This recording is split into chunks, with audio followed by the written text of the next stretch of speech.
Belum genap setahun sejak Mike nge-review Realme Book generasi pertama yang dijual di Indonesia, tiba-tiba muncul nih sequel Realme Book tahun ini yang bernama Realme Book Prime.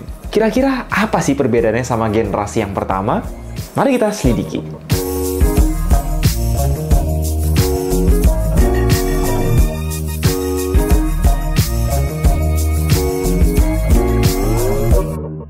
Nggak kerasa juga ya, brand yang kita lebih kenal smartphone-nya ini sudah merilis laptop keduanya di Indonesia. Sekilas penampilan emang nggak kelihatan ada yang beda dari Realme Book pertama.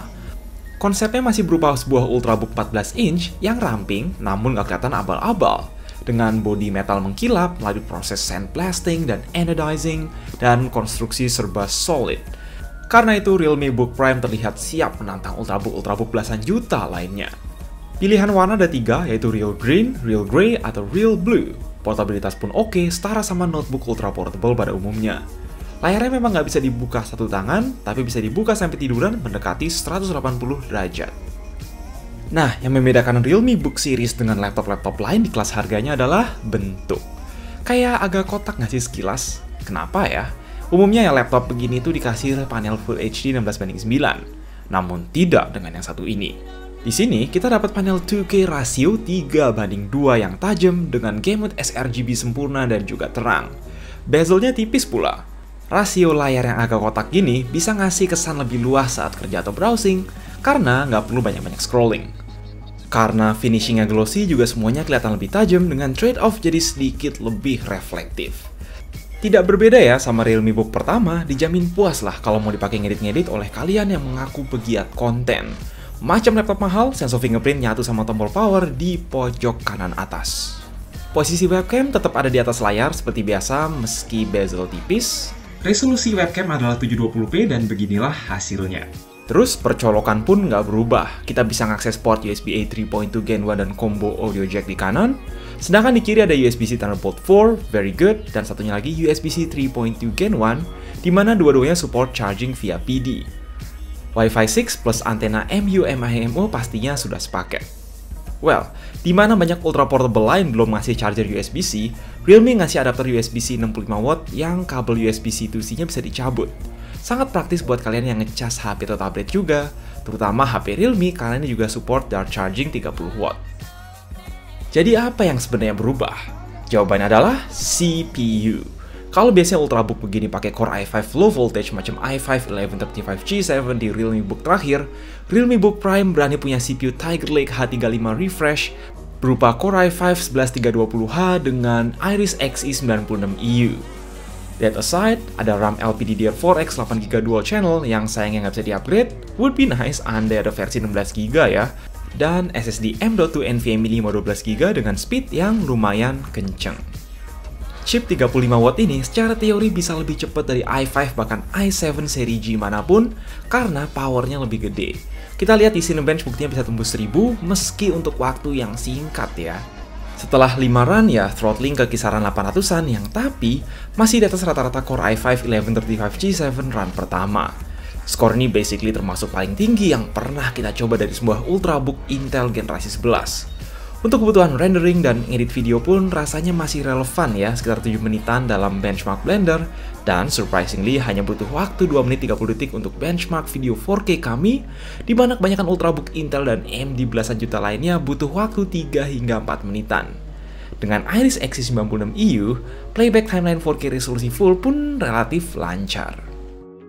Bagaimana dengan gaming? Well, kalian lihat di sini skornya ada kemajuan ya dari Iris Xe 80EU walau sedikit yang biasanya dari Core i5 1135G7.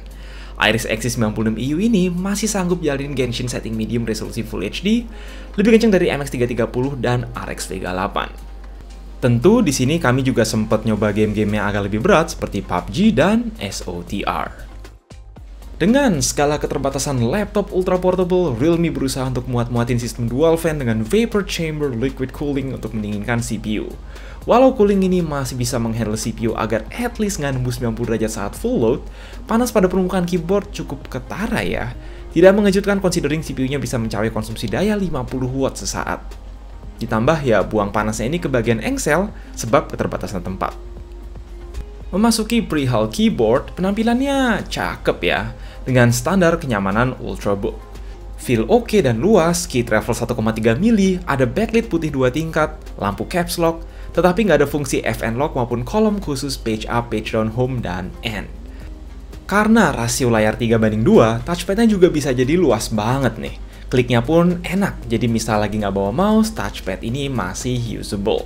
Walau dipakai CPU 35W, ketika pakai mode battery saver buat streaming video, ternyata masih kuat macam 9,5 jam, nggak terlalu jauh dari klaim 12 jam untuk penggunaan ringan oleh Realme. Sekali lagi, chargernya toh sangat compact, jadi semestinya juga nggak mungkin ditinggal di rumah. Speakernya pun berlabel Harman, suara cukup bagus meski ya nggak bikin wow juga. Oh ya guys, jika kalian punya HP Realme yang compatible, misal nih gue pakai Realme GT2 Pro, kalian bisa mengakses PC Connect yang memungkinkan buka aplikasi dari HP atau file sharing dengan sangat mudah di Realme Book secara wireless selama terhubung ke jaringan Wi-Fi yang sama. Jadi kalau udah sync, bisa mirroring gini guys. Contohnya juga misal mau kopas dari HP langsung ke laptop, bisa. Intinya, makin banyak vendor smartphone yang berusaha nge-push ekosistem antara laptop dan smartphone mereka. Selagi menunggu Ultrabook dengan Intel Core generasi 12, menggunakan Core i5 35W di laptop tipis ternyata bisa jadi sebuah solusi yang oke. Untuk ngedit video 4K masih bisa, kerja sehari-hari lancar, gaming casual juga bisa. Namun, kalau udah terlanjur beli Realme Book generasi pertama, rasanya nggak perlu upgrade ke sini. Sebab nilai jual lainnya mulai dari desain, layar hingga Thunderbolt 4 sama-sama ada semua kan? Satu-satunya hal yang perlu ditambahkan Realme menurut kami adalah opsi RAM 16GB yang absen sejak tahun lalu. Hehe. Ya tentu kami seneng vendor-vendor smartphone macam Realme turut aktif ngeramein pasar dengan produk-produk laptop baru. Selama mereka bisa jamin after sales yang oke. Itu dulu aja soal Realme Book Prime. Mau mending ya silakan ke komentar. Yang pasti jaga kesehatan, and as always, stay safe.